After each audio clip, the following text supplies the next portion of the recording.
समझने की जिज्ञासा इंसानों में पहले भी थी और आज भी है और आगे भी रहेगी। यही जिज्ञासा भारत के चंद्रयान मिशन का मूल आधार है। इसी जिज्ञासा को शांत करने के लिए इसरो ने चंद्रयान 3 को चांद पर भेजा है।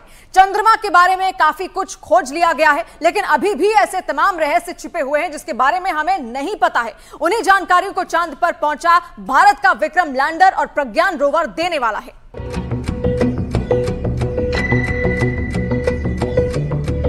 क्या ब्रह्मांड की उत्पत्ति का सनातन सत्य चांद की सतह में छिपा है? क्या चांद के धरातल का विश्लेषण ब्रह्मांड की अबूझ पहेली को सुलझाने का प्रवेश द्वार है?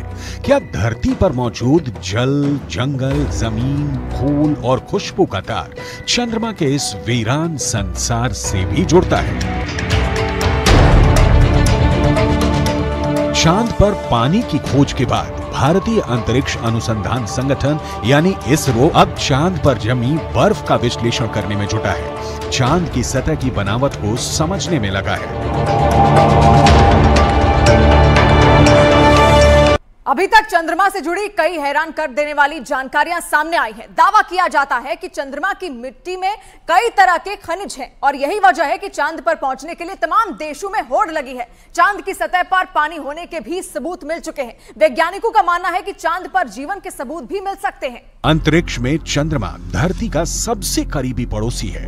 पिछले 6 दशकों में इंसानों ने 100 से भी अधिक मून मिशन को अंजाम दिया है। सभी मिशन को कामयाबी नहीं मिली, लेकिन इन मिशन ने चांद को सबसे ज्यादा खोजा जाने वाला स्थान जरूर बना दिया। बावजूद इसके चंद्रमा हमारे लिए आज भी रहस्य बना हुआ है, क्योंकि उसके दक्षिणी छोर की पूरी सच्चाई से दुनिया अब तक अनजान है। We are looking for very exciting 14 days from now for Chandrayaan 3, and as Honorable Prime Minister has mentioned, it is not Chandrayaan 3 alone, it is for future scientific exploratory missions. This is the beginning of a golden era. विज्ञान कहता है कि चांद पर मिट्टी है, चांद पर पानी है। सवाल है कि अगर वहां मिट्टी भी है और पानी भी है तो जिंदगानी क्यों नहीं? क्या भारत का चंद्रयान 3 इस सवाल का जवाब पता करने वाला है? चंद्रमा पृथ्वी के चारों ओर चक्कर लगाता है, लेकिन हमें चांद का एक ही हिस्सा दिखाई देता है। चांद का दूसरा हिस्सा धरती से दिखाई नहीं देता। इसे चांद की डार्क साइड कहते हैं, जिसे धरती से देखना मुमकिन नहीं है। चंद्रमा का जो हिस्सा हमें धरती से नजर नहीं आता उसे वैज्ञानिकों ने चांद का डार्क साइड नाम दिया है। इसे डार्क साइड के अलावा फार साइड भी कहा जाता है। भारत के चंद्रयान 3 मिशन का मकसद भी इसी डार्क साइड पर रोशनी डालना है। यह डार्क साइड है चंद्रमा का दक्षिणी ध्रुव, जहां चंद्रयान 3 के लैंडर ने सॉफ्ट लैंडिंग कर इतिहास रच दिया है। चंद्रयान 3 का विक्रम लैंडर चांद के दक्षिणी ध्रुव पर उतरा है।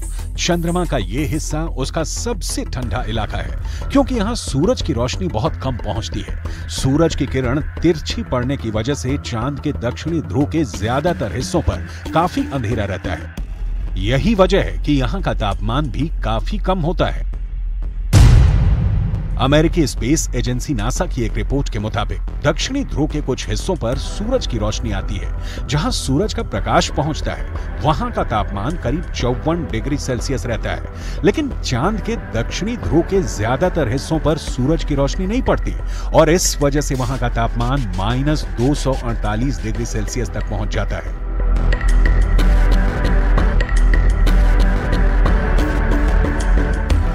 नासा के मुताबिक चांद के दक्षिणी ध्रुव पर बर्फ है। बर्फ के साथ दूसरे कई प्राकृतिक संसाधन भी हो सकते हैं। साल 1998 में नासा ने मून मिशन के तहत यह बताया था कि दक्षिणी ध्रुव पर हाइड्रोजन है। नासा का दावा है कि अधिक मात्रा में हाइड्रोजन होने की वजह से वहां बर्फ की संभावना है। इसके अलावा चांद के दक्षिणी ध्रुव पर बड़े-बड़े पहाड़ और कई गड्ढे हैं। चंद्रमा पर नजर रखने वाले वैज्ञानिकों की माने तो चांद के दक्षिणी सतह पर कई सारे गड्ढे ऐसे भी हैं जहां अरबों साल से सूरज की रोशनी नहीं पड़ी है। ऐसे में चंद्रयान 3 का चंद्रमा के ऐसे इलाके में जाना और जानकारी जुटाना अब तक के हुए सभी मून मिशन के बीच मील का पत्थर जैसा है और स्पेस साइंस की दुनिया में यह ऐसा करिश्मा है जिसे अभी तक कोई देश नहीं कर सका था। चांद के दक्षिणी ध्रुव वाले हिस्से में बड़े बड़े क्रेटर हैं, जिन्हें आम बोलचाल की भाषा में गड्ढा कहा जाता है। ज्यादातर गड्ढे ऐसे हैं जहां अरबों साल से अंधेरा है। अमेरिका के नासा के मुताबिक घुप अंधेरे के बीच यहां बर्फ का जमाव हो सकता है। अंदाजा ये भी है कि चांद के दक्षिणी ध्रुव पर अरबों सालों से पानी बर्फ के रूप में जमा हो सकता है, जिसके अध्ययन से सौर मंडल से जुड़े और भी कई रहस्य खुल सकते हैं।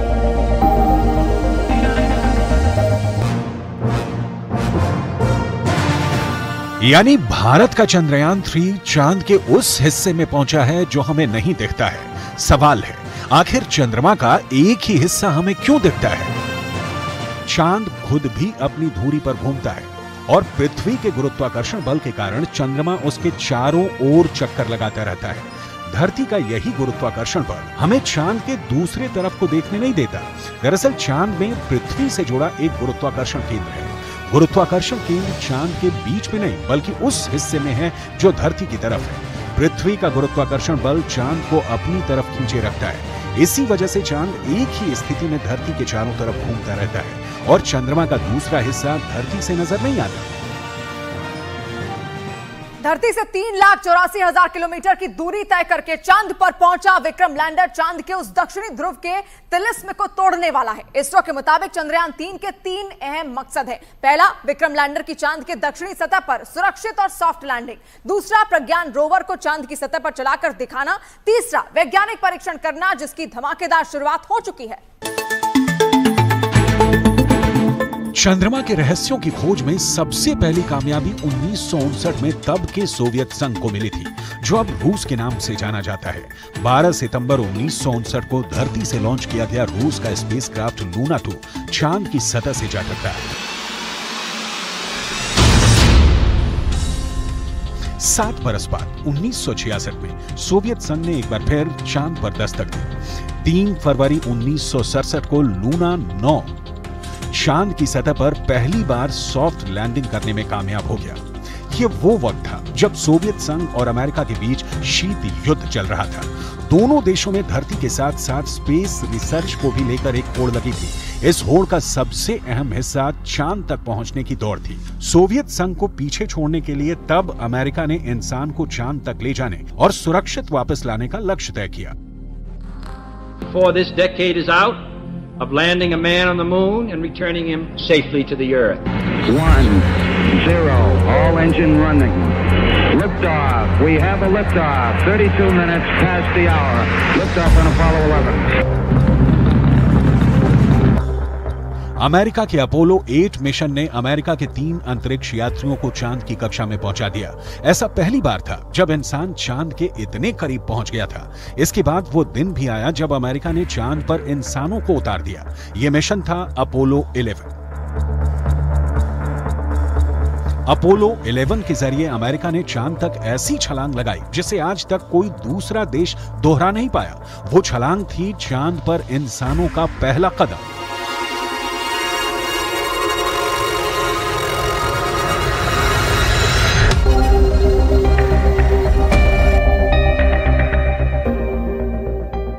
जुलाई 1969 को अमेरिका के अंतरिक्ष यात्री नील आर्मस्ट्रॉन्ग चंद्रमा पर पैर रखने वाले पहले इंसान बने थे।